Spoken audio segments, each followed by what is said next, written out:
बाल गोविंद भगत चैप्टर 4 है, ठीक है।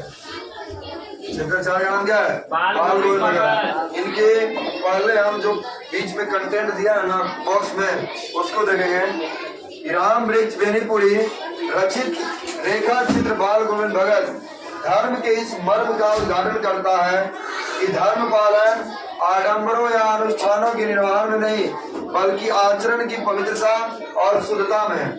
मतलब धर्म तभी हम मानेंगे इन्हें कि आडंबर करते हैं, दिखा करके पूजा पाठ कर रहे हैं, हम दिखा करके मंदिर जा रहे हैं। जब क्या होना चाहिए? मन की पवित्रता होना चाहिए, मन में पवित्र होना चाहिए मन तुम्हारा।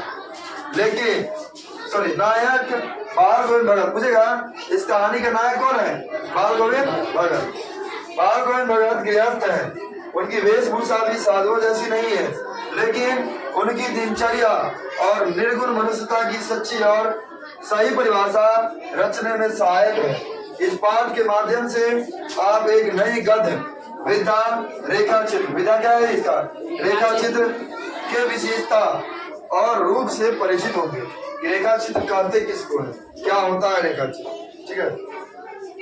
पहला पंक्ति है कि बाल गोविंद भगत मंझोले कद के, मतलब न छोटा न बड़ा, क्या था? मंझोले कद के गोरे चिट्टे आदमी थे, एकदम गोरा, 60 से ऊपर के ही होंगे। कितने साल के? 60 से ऊपर के।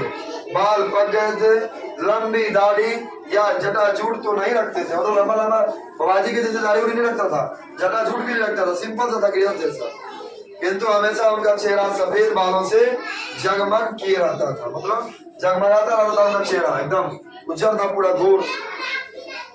कपड़े बिल्कुल कम पहनते, कमर में एक लंगोटी मात्र और सिर में कबीर पंथियों की सी करफटी टोपी। कैसा?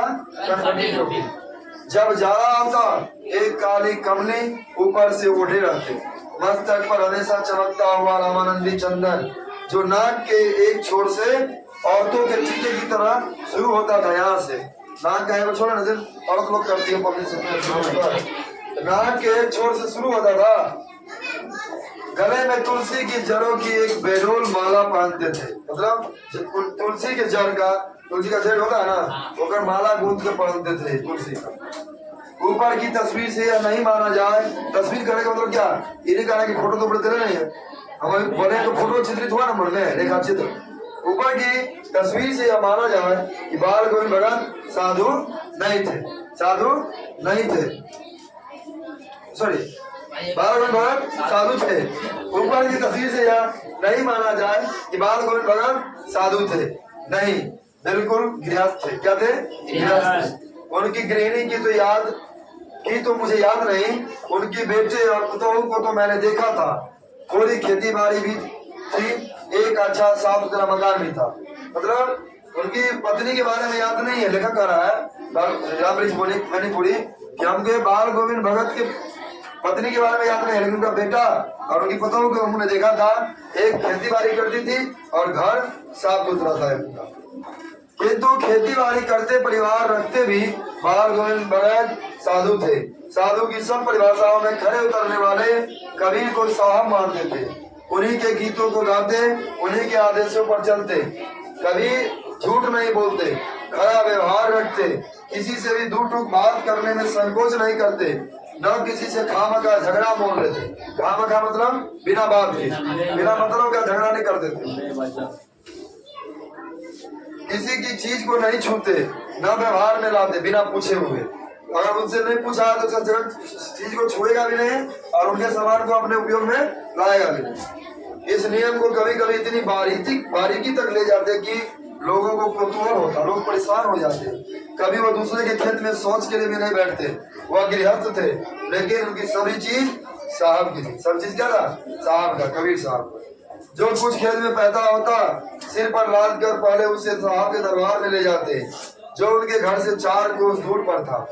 एक कबीर पंथी मठ से यह मतलब वह दरबार में भेंट रूप में रख लिया जाता और प्रसाद रूप में जो उन्हें मिलता उसे घर लाते और उसी को करते। मतलब जो भी अनाज बनता था ना, उसको पहले कहा जाता था मठ पे, मठ में चढ़ाने के बाद कड़ी प्रसादी के रूप में लेकर गया था और उसी से उसका पूरा घर परिवार चलता था। मठ मतलब मंदिर, मतलब जैसे कबीर का मठ होगा, जैसे हम लोग बजरंगबली का मठ है, मंदिर होगा, कुटिया होगा, यही सब। इनके ऊपर, इनके सबके ऊपर में, इन सबके ऊपर में मैं तो मुग्ध था उनके मधुर गान पर जो सदा सर्वदा ही सुनने को मिलता। कबीर के वे सीधे साधे पद जो उनके कंठ से निकलकर सजीव हो उठते थे, मतलब उनके जो गाना थे लोगों को लगता था कि हम सही में सुन रहे हैं, एकदम सजीव। आषाढ़ की रिमझिम में समूचा गांव खेत में उतर पड़ा है, अखाड़ में पूरा पानी भरा होता है, पूरा गांव खेत में आ गया है। कहीं हल चल रहे हैं, कहीं रोपनी हो रही है, धान के पानी भरे खेतों में बच्चे उछल रहे हैं, औरतें कलेवा लेकर मेल पर बैठी है। कलेवा मतलब कलौ जगह करते हैं, मेल मतलब आरी पर बैठी है। आसमान बादल से घिरा, धूप का नाम नहीं, ठंडी पुरवाई हवा चल रही है। ऐसे ही समय आपके कानों में एक स्वर तरंग झनकार सी कर उठती है, उठी। यह क्या है, यह कौन है, यह पूछना पड़ेगा। बाल गोविंद भगत समूचा शरीर में कीचड़ में लिथरे अपने खेत में रोपनी कर रहे हैं। उनकी उंगली एक एक धान के पौधों को पंक्तिबद्ध खेत में बिठा रही थी, मतलब धान रोप रहे थे। कौन? बाल गोविंद। उनका कर एक एक शब्द को संगीत के जीने पर चढ़ाकर, जीना मतलब सीढ़ी पर चढ़ाकर कुछ को ऊपर स्वर्ग की ओर भेज रहा है और कुछ को इस पृथ्वी के मिट्टी पर खड़े लोगों के कानों की ओर भेज रहा है। बच्चे खेलते हुए झूम उठते हैं, मेल पर खड़ी औरतें के होठ कांपने लगते हैं, मतलब होठ कांपने मतलब बाल गोल भर गाते हैं ना, औरतें भी गाने लगती है, मतलब ठोर पकड़ाने लगता है गीत गाते हैं।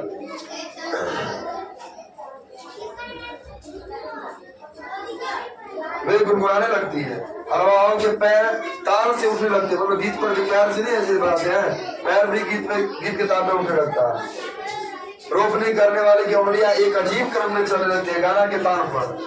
बाल गोविंद भगत का यह संगीत है या जादू? क्या है? जादू। नेक्स्ट डे पढ़ेंगे भादों से, 1 दिन हो जाएगा।